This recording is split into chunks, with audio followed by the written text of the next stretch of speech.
1886, non-stop since then. We have at various times been a very large mounted unit. We've grown to as large as 70 horses. At the moment, we are just below 30. We're sitting around 26 horses right now. Our unit has been stationed all over the city of Toronto back in the day. We used to have stabling facilities out at what is now the Toronto Zoo. We had stabling facilities in 42 Division, so out in the Scarborough.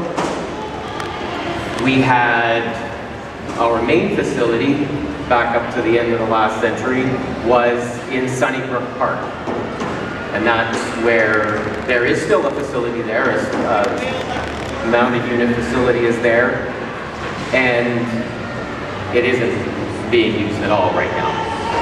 We also have had and continue to have stabling here on the CNE grounds in the Horse Palace, and that's where the mounted unit lives at this day. We also had, we had temporary stabling on the Toronto Island, seasonal, as well as in Hyde Park, and we had another full-time permanent stable in 22 Division out in Etobicoke. So that's what we used to have. Back in the late 90s, we centralized. Our numbers were reduced, and we centralized into a renovated unit here at Exhibition Place in the Horse Palace, and that's where we are to this day. When we were first established in 1886, the idea at the time was to make use of horses to police other horses working in the city of Toronto. Horses that people were riding, horses that were being used to pull milk wagons and the like.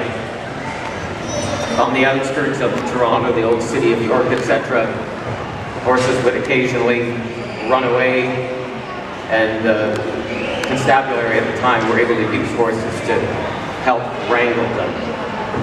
Over the years, through the turn of the last century, as labor unrest became more of a thing post-industrial age, the Toronto Police Mounted Unit grew, and at that time started being used for crowd management. Crowd management is one of the main reasons you still see horses in the city of Toronto. When I pause now and again, what I'm doing is listening to the command so I don't mess it up. It would be very embarrassing for the person who's describing what's happening to be doing the wrong thing. So I beg your patience while I pay attention now and again so that I don't get it wrong.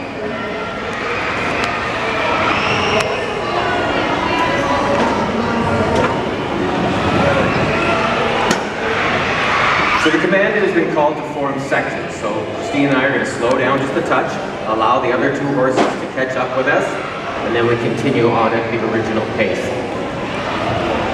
So, Toronto Police Mounted Unit in modern Toronto. Why do we still have horses? One of the reasons, there are many reasons, one of them is situations like this. Situations where the horses can be used to speak directly to the people we serve, bring your attention to us, and allow us an opportunity to talk about what it is that we do in modern day policing, community outreach. But it doesn't have to be at a big event like this. When we're out on the street,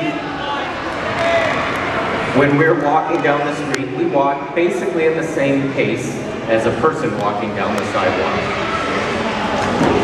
And it is very easy for someone walking down the street to walk up to us and say hello, ask us why we're there, what are we doing. That is something we encourage, look forward to talking to people every day. And yes, it is okay to walk up and talk to police officers on horses in the city of Toronto. And depending what their job is at the time, depending on what their responsibilities are at that moment in time, you may even be able to pet the horses. I know there are other jurisdictions in the world where you absolutely cannot touch a horse when it's working, and there are times when, of course, our horses do need to focus on their job, and petting them is not a good idea. But generally, we are more than happy to stop and speak with people and have a friendly interaction. We are performing what is called a Shanghai Cross. Now, I'm going to ask you to imagine 8, 10, 12 other horses with us. It looks that much more impressive.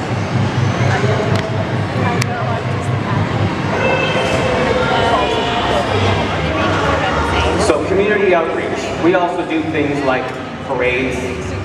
We have led the Santa Claus Parade. Every year since its inception, we've had the honor of leading the parade.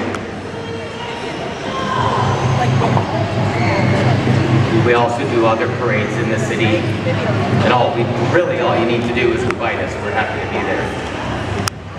So that's community outreach.